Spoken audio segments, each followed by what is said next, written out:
At this point, we gotta assume that Abram has thought about God's offer and decided that 400 years of slavery for his descendants is not a deal breaker, because he still wants that son that God promised him. And I know you're wondering how God is gonna make that happen. We know that Sarai is infertile, but we don't know what kind of medical condition we're dealing with here.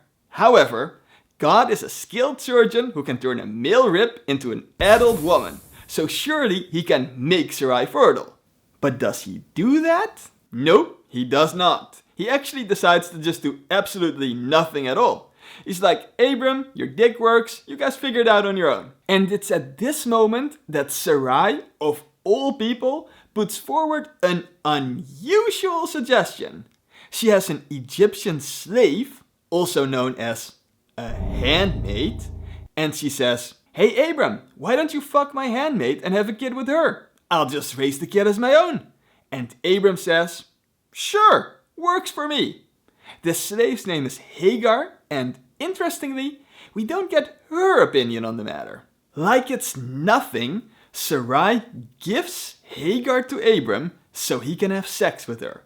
We don't know how old Hagar is, but Abram is 85 at this point, and still very much down to rape a slave.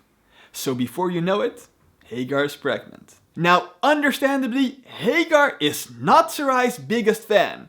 And it's risky for her to stand up to Abram, but now that she's pregnant, she does feel like she can stand up to Sarai. This may be a miscalculation on her part.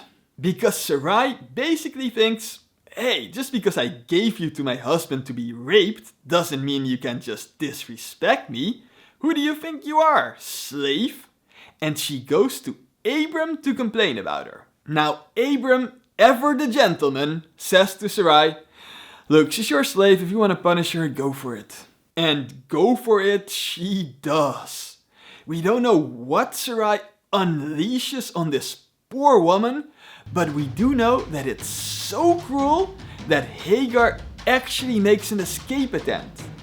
And it's successful. What's even more impressive is that she travels along the road to Shur through the fucking desert and manages to get to a spring. So kudos to this brave woman for reclaiming her freedom and getting away from those sick fucks. But oh no, what's that?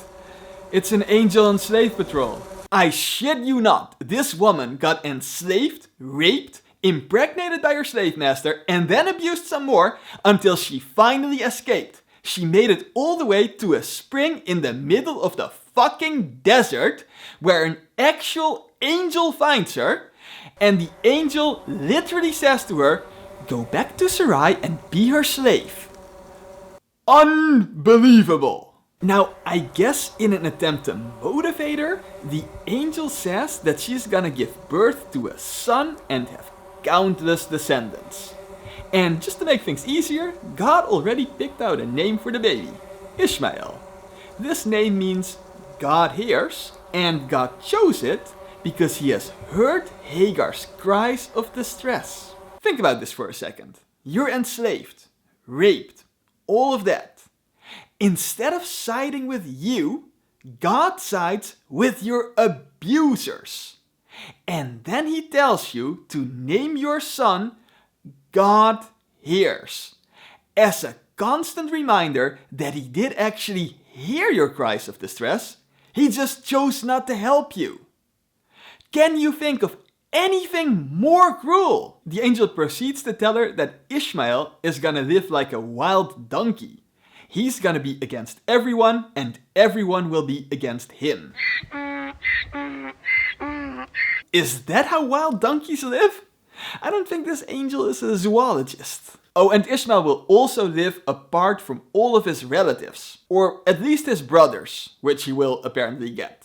Now, I think it's fair to say that Hagar is a bit overwhelmed by all of this, because there's very little good news here, but she seems to just be happy that God saw her. And apparently that's why the well or spring or whatever will become known as Bir Lahairoi, which translates to the well of the living one who sees me, or something like that. Kinda strange to refer to God as the living one, as if living is some unique characteristic.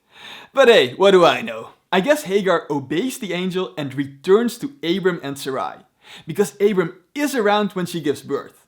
He's 86 at this point, and he names his son Kevin. Nah, I'm kidding, he names him Ishmael.